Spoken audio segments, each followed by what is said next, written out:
जाग उठा शैतान। समय का पहिया लगातार एक ही धुरी पर घूमता रहता है, इसीलिए कहा जाता है कि इतिहास खुद को दोहराता है। इस बार भी कुछ ऐसा ही होने वाला था। बेंगलों की एक अत्यंत आधुनिक व गुप्त प्रयोगशाला में किसी भी जीव के कटे अंगों के पुनः उत्पन्न होने की प्रक्रिया के जांच के लिए प्रयोग चल रहे थे, जिसमें मगरमच्छ, छिपकली, ऑक्टोपस जैसे 5 जीवों के पुनः उगने वाले अंगों के डीएनए को मिलाकर प्रयोग किए जा रहे थे, परंतु सफलता नहीं मिल रही थी। लगातार प्रयोग के निष्फल होने और संसाधन की कमी होने से पूरी टीम आहत थी।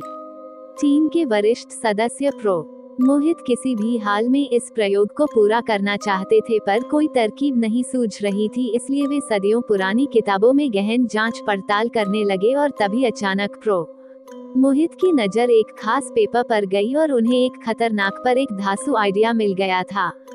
प्रो मोहित ने पूरे टीम को इकट्ठा किया और अपना आइडिया सुनाया, जिसको सुनने के बाद पूरी टीम सन्न थी। आइडिया था कि ट्रांसिल्वेनिया चलकर ड्राकुला के शव को खोजकर उसका डीएनए लिया जाए और उस डीएनए को बाकी जीवों के डीएनए के साथ मिलाकर प्रयोग किया जाए। पूरी टीम को ये आइडिया कि ट्रांसिल्वेनिया चलकर ड्राकुला के शव को खोजकर उसका डीएनए लिया जाए और उस डीएनए को बाकी जीवों के डीएनए के साथ मिलाकर प्रयोग किया जाए। पूरी टीम को ये आइडिया मजाक लगा। किसी को भी यकीन ही नहीं हुआ कि मोहित एक काबिल वैज्ञानिक होकर दंत कथा पर विश्वास करते हैं।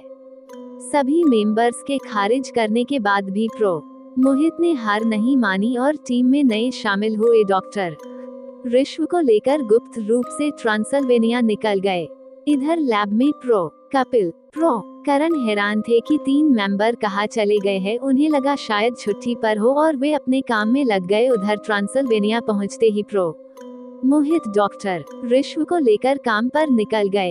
डॉक्टर ऋषभ के पास ट्रांसिल्वेनिया के सभी नए पुराने कब्रिस्तानों का विवरण था और वे दोनों सुबह से इसी काम में लगे थे। प्रो मोहित जानते थे कि ड्राकुला के नाम से कोई कब्र नहीं होगी, इसलिए वे ड्राकुला के अन्य नाम व्लाद द तृतीय और विलियम के नाम से कब्रें खोज रहे थे, पर सफलता हाथ नहीं लगी। शाम को थक कर वे दोनों एक होटल में गए। पहले तो मैनेजर ने बाहरी होने के कारण रूम देने से मना कर दिया, पर जब प्रो मोहित ने ज्यादा पैसों का लालच दिया तो मैनेजर ने 313 ना का कमरा दे दिया और अविटा के साथ कमरे में भेज दिया। उन दोनों के जाते ही एक अनजान शख्स धीरे से मैनेजर के पीछे आकर खड़ा हो गया। मैनेजर हड़बड़ा कर पीछे पलटा। उसने भर्राए आवाज में उस शख्स से कहा, हुजूर, अपने जैसा कहा था मैंने वैसा ही किया, अब तो मुझे छोड़ दो, मैं कोई सबूत पीछे नहीं छोड़ता। इतना कहकर वो शख्स तेजी से मैनेजर पर लपका और एक झटके में मैनेजर की गर्दन ऐंठ दी। फिर अजनबी शख्स ने उसकी लाश ठिकाने लगा दी। इधर डॉक्टर ऋषभ रूम में सो गए थे और प्रो मोहित बेचैनी से कमरे में टहल रहे थे। तभी किसी ने उनके रूम के गेट पर दस्तक दी। प्रो मोहित सोच में पड़ गए।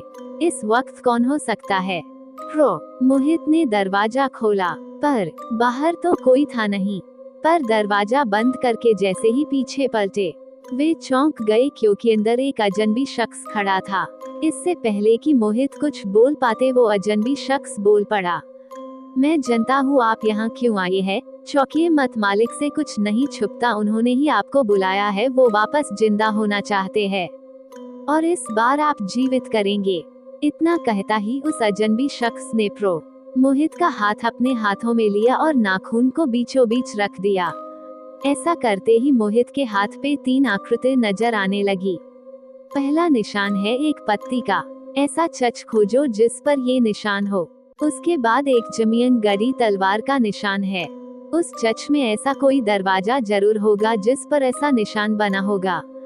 उस दरवाजे को खोलो और अंदर घुस जाओ। उसके बाद ये तीसरा निशान एक कब्र में बना होगा। इस निशान में 2 फरिश्ते मिलकर एक शैतान को मार कर रहे हैं। उसी कब्र में हमारे मालिक आराम फरमा रहे हैं।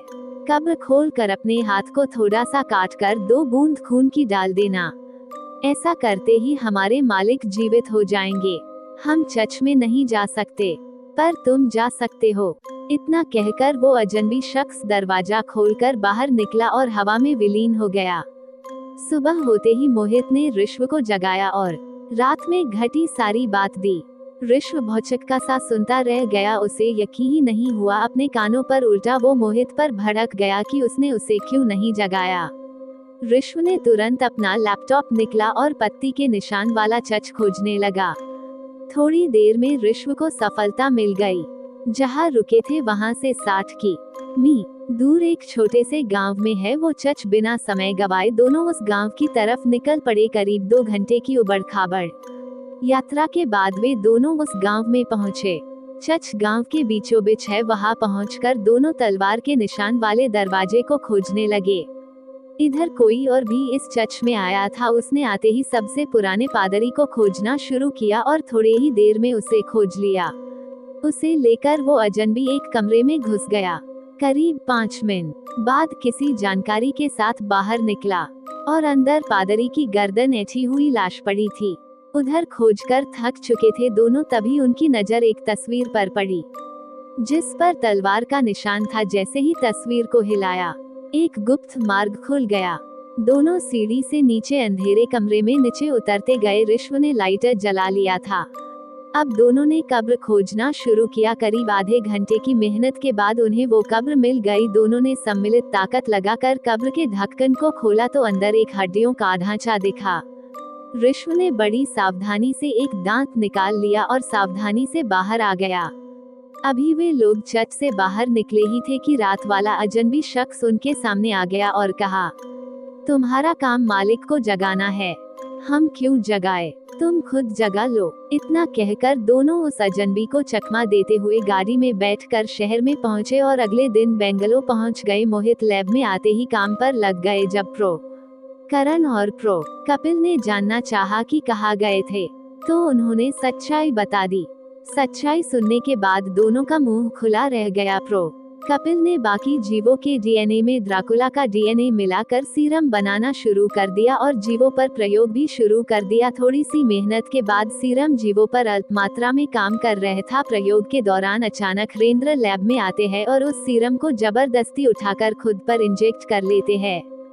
कोई समझ पता कि क्या हुआ है उससे पहले ही सीरम ने असर दिखाना शुरू कर दिया। 30 मिनट की दर्दनाक यातना के बाद जब रेंद्र को होश आया तो उसके अंदर ड्राकुला की ताकत आ चुकी थी। वो मन की बात सुन सकता था, दूर तक देख सकता था, उड़ सकता था और कुछ भौतिक तत्व जैसे वायु, बादल आदि को काबू कर सकता था।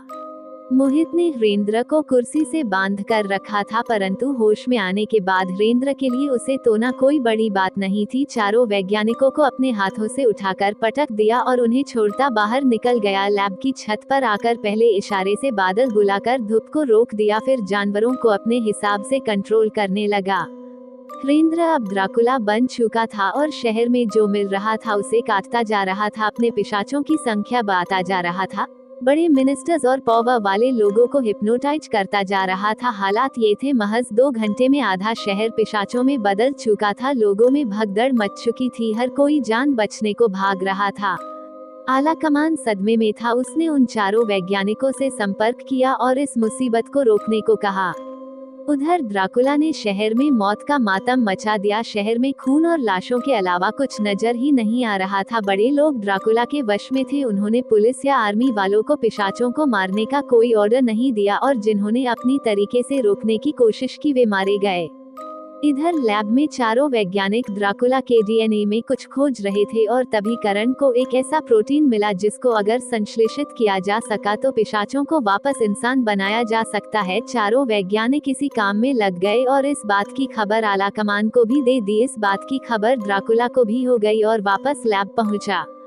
पर इस बार वो तैयार थे। वे चारों चांदी से बनी चीजों का इस्तेमाल कर ड्राकुला को रोकने की कोशिश कर रहे थे, परंतु इससे पहले कि ड्राकुला हावी हो पाता उसे एक चैम्बर में बंद कर ऐसे गैस से हमला किया जिससे जीवों के डीएनए नष्ट हो जाए। महज चंद सेकंड में ड्राकुला वापस रेंद्र बन चुका था। इधर आला कमान ने उस प्रोटीन को गैस में मिला के हेलीकॉप्टर के जरिए पूरे शहर में मिला दिया। नतीजन थोड़ी ही देर में सब वापस नॉर्मल हो गए। पता चला वो अजनबी शख्स रेंद्र ही था जिसने पादरी को मारा। रेंद्र को उसके करनी जेल हो गई। करण और कपिल वापस घर जा रहे थे कार से, तभी करण को कुछ हुआ और वो बदल गया और उसने कपिल पर हमला कर दिया। यदि ये कहानी आपको पसंद आई हो तो अपने दोस्तों और अन्य लोगों के साथ शेयर जरूर करिएगा।